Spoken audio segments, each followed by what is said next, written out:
Hello students, welcome my DMI channel. आज मैं आपके सामने 5th सेमेस्टर का हिंदी का क्वेश्चन पेपर लेकर के आई हूँ, जिसका नाम है साहित्य शास्त्र और हिंदी आलोचना।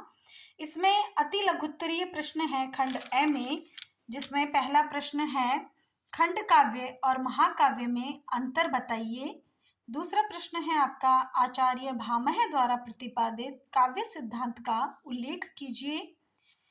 काव्य गुण और काव्य दोष से क्या अभिप्राय है। नाट्य शास्त्र के अनुसार अभिनय के प्रकार बताइए।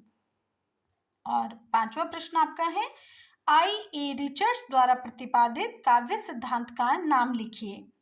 इसके बाद आपका खंड ब लघु उत्तरीय प्रश्नों में आपका पहला प्रश्न है अलंकार सिद्धांत क्या है।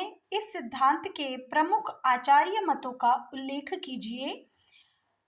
और इसके बाद आपका प्रश्न है लॉन्जाइनस के उदात्त सिद्धांत की अवधारणा पर प्रकाश डालिए।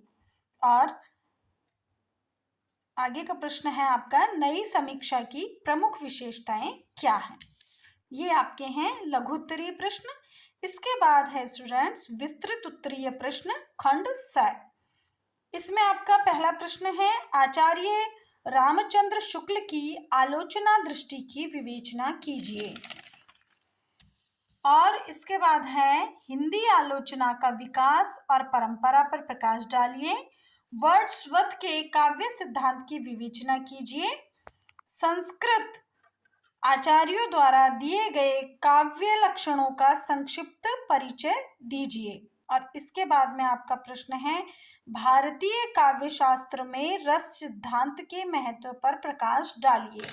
ये इस प्रकार से इन प्रश्नों के आधार पर जो है आप अपने नेक्स्ट एग्जाम की तैयारी कर सकते हैं, जिससे आपको ये आइडिया हो जाता है कि किस प्रकार से पेपर में प्रश्न बन करके आते हैं। इसी प्रकार से मैं और नई वीडियोस लेकर आती रहूंगी।